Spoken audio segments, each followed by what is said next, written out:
Hey y'all! I know it's been a while since I've got to talk to you, but I just thought now would be as good of a time as any to kind of update you on the music biz and let you know how it went. So, for those of you that don't know, January I came back from Nashville and recorded my first single. Um, yeah, we were there for what, 4 or 5 days. We stayed in this cute little 4-bedroom house. The producer from California was there with us. Um, I'm almost like scared that it was a dream. It was so surreal. Oh my gosh. It was literally the best time of my entire life. Like, regardless of how successful the song does, I'm just in awe and I'm so grateful. But yeah, I kind of thought I would just walk through each day with you what we did and some of the cool stuff we got to see. And so, day one, pre-pro, which is pre-production. Kind of just like a general mapping out of the song, like how you want your track to sound, any like visionary you have, that's for the producer to know. So I literally just came in, met the producer. His name is Sean Giovanni. Holy freaking cow. Like, if you get the chance, just Google him. Mic drop. Just Google him. So Gio was the producer on the single, and so we go in pre-pro, and he brings in a acoustic guitar player. His name is Carl. So talented, so cute. And he plays back the song that I sent Gio, which is a very rough, like, bass line track.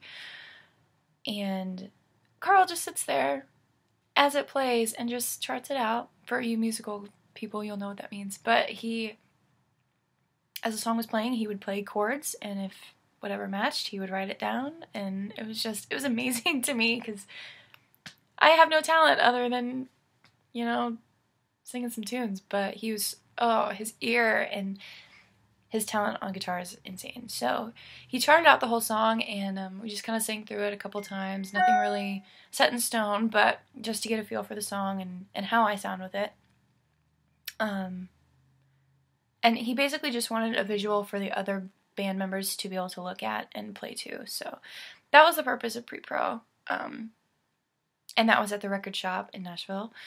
It was a house that Gio lives in, and the basement was just turned into this studio, and it's been there for like 20 years or something. But yeah, it was really cool, really eclectic. But so day two is the band tracking day.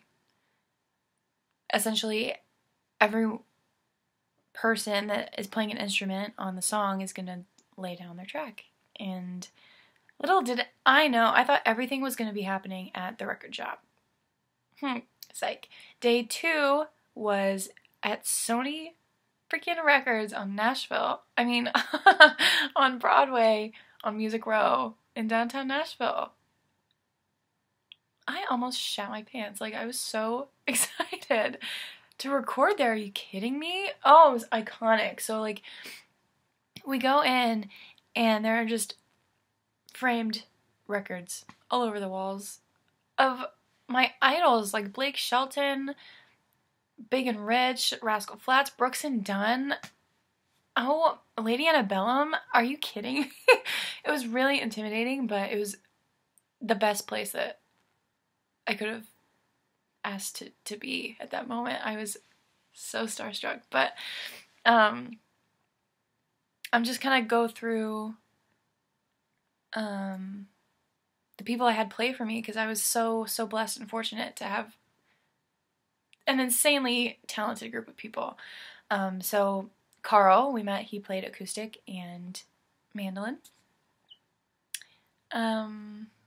Bass was this guy named Sam. He was such a sweetheart. Oh, he was so darling.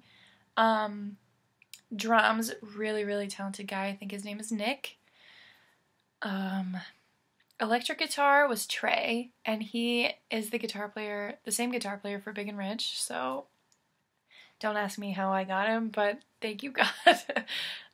He was so cool and really, really talented at his craft. So, and then keys, his name was David, and I'm pretty sure, don't quote me, but I'm pretty sure he plays for Sheryl Crow. So, oh, what a group. Holy cow. They were so, so great. And every single person, every producer I met at Sony, everyone that, I don't know, whoever I met at any point during that trip was so genuine and so sweet and so caring, and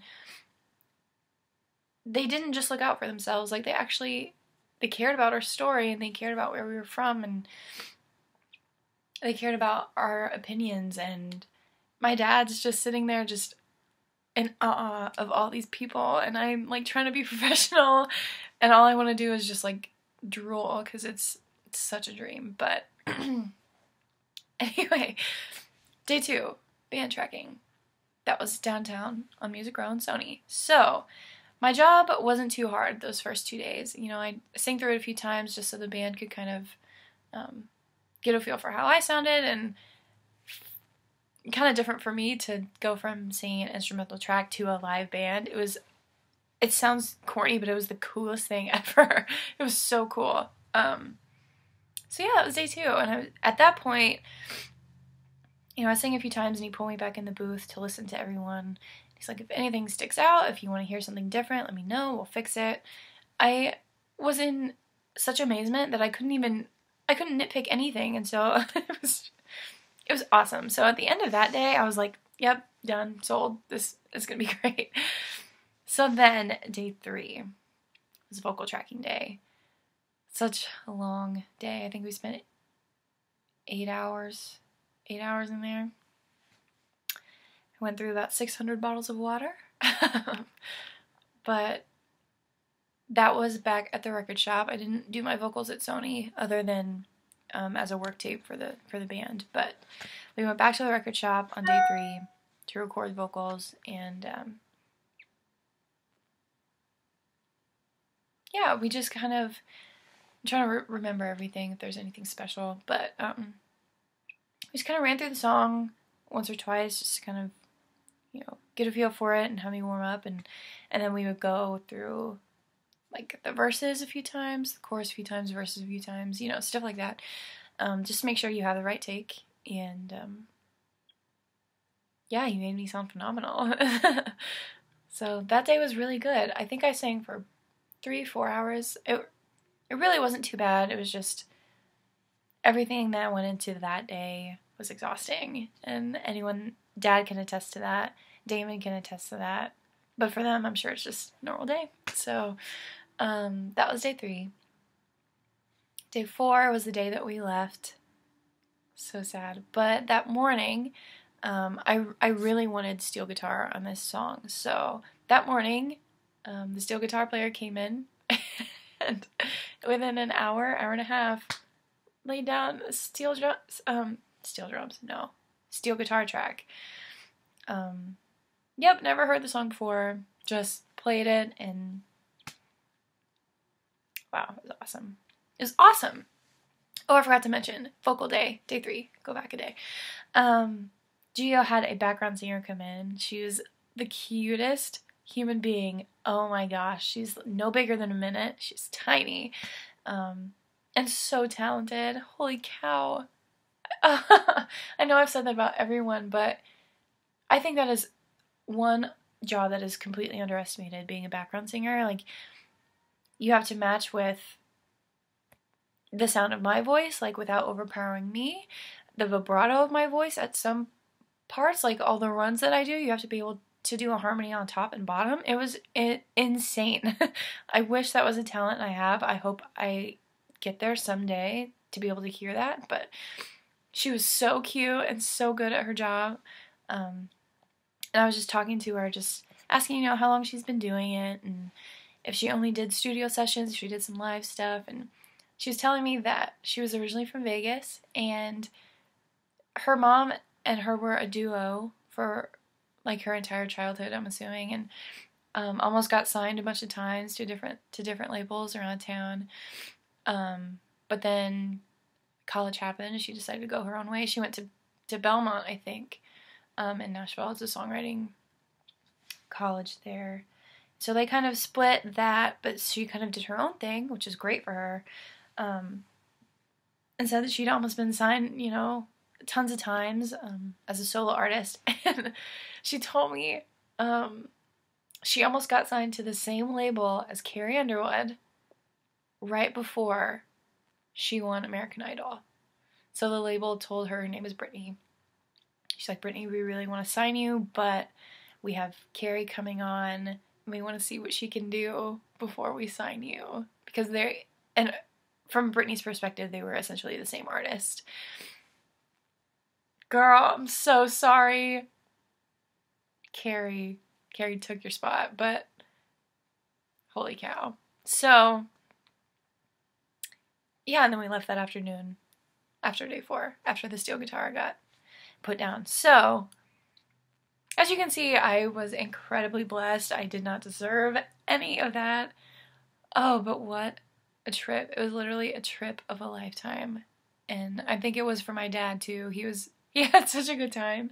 I mean, granted, he just kind of like got to sit back and watch, but that's all he wanted, and he was happy. And it was awesome for both of us. So I come back to school after Nashville and having serious withdrawals. I still am, but it's making me sad. Oh, hi Siri. I hear you. So once I left, Gio, the producer, was like, I'm gonna, you know, make sure all the balance is right, make sure the programming is right, and then I'll shoot it to y'all and see what you think. Like, send it back with notes. So probably like 2 weeks ago now, he sent the first mix, and I was so excited. There was only like 2 or 3 notes that I had that I definitely knew I wanted changed. And so Damon relayed that to Gio, and within like 2 days, he sent back the second mix. I was like, holy cow, that was fast. So I listened to it, and I'm driving around the car, and I get the email. It's like, okay, here it is. Let me know if there's anything else I can do. I'm driving around the car, and I play it for the first time, and I just cried. It was so surreal, and it was so well done. It was, I don't know if I can describe that feeling, but I was so overwhelmed. I was so happy. It was exactly what I wanted, and it was more than what I expected, but it was emotional. So I hope that's just not like my reaction, because it's like my baby. It's a part of you in the world that no one else has, and I hope that's just not my own emotions acting. I hope it's actually a really good song. I can't show it to you, not yet. A few months, it'll be available on iTunes and Spotify. So you bet I'll be letting you know. I'm really excited about this. I'm really excited about this track. So that's kind of all I know. Gio, I texted him just yesterday. I was like, hey, I just wanted to let you know like how appreciative I am and how awesome you are. It sounds really great. And he's like, I am like so fortunate to have worked with you. And he's like, yeah, send me over whatever other songs you have. He's like, we would love to have you back, and I would love to make a record for you. So I know. I was really happy to hear that, because I wouldn't want to go anywhere else. Everyone I worked with was insane in the best way, and I loved it. I loved every day. So that's kind of the skinny on me right now. Trying to think. I don't want to leave anything out. I know I've been rambling for like 20 minutes. I'm sorry. As far as going back, that I don't know. Just one day at a time.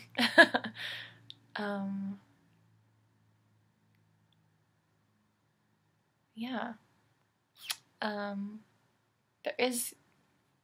wasn't around for this, so I can't really attest to it, but on day 3, vocal day, excuse excuse me, Gio stepped outside. He'd been working for like, God knows, 14 hours straight. So he stepped outside for a second. I was just like resting my voice, and my dad goes out to talk to him, and if you know my dad, he's a pretty honest dude. So he's just talking. He's like, you know what? I want to be really honest, and I want you to be really honest. He said, I'm brutally honest to both my kids, and he's like, sometimes it hurts their feelings, but sometimes, you know, it's the best thing for them. And he's like, I don't want to lie to her. And so he asks Gio, he's like, honestly, what are the chances of her, you know, making it here in this business? And because the day before when we were on Music Row, we just kind of walked down Music Row and went to all the bars, and there was music literally in every single one, and everyone was astounding. Like, they were so good. And Dad was like, I don't mean this negatively, but why you? Like, why did you get the break and why not them? Because they are amazing. And I was like, Dad, you know what? I can't answer it. I'm not going to question it. I'm just going to take it and run. But yeah, that really got me thinking, why me? They were incredible. But so he kind of asked my dad asked Gio kind of the same thing. It's like, you know, does she have what it takes in your opinion? Because he's worked on a lot of projects, successful projects. And he's like, without a doubt. He's like, Gio said, if I do my job here and Damon does his job in California and we get her on the radio, it just takes one person to hear that. Like, with the right agency, it takes one person. And he's like, she has an incredible talent. She has a great voice. She sings very easily. You'll have to ask my dad. I don't know all the hairy details, but he seemed really impressed with me, and that made me really happy. I don't know if that's just his job, if he says that to everyone, and if it is, you're doing your job well, but that made me really happy to hear. It was reassuring and kind of gave me a kick in the rear to keep at it. So other than that, it's just a waiting game right now. Like I said, I'll for sure let you know when things get released, if I get any radio time, if anything exciting happens to me, if anything bad happens to me, I will let you know. For right now, it is back to the grind. I have to study, I have to read, I have to do all the things I don't want to do. I'd rather sit here and talk to you, but duty calls. So that's me. It was great talking to y'all. I'll see you soon. Take care.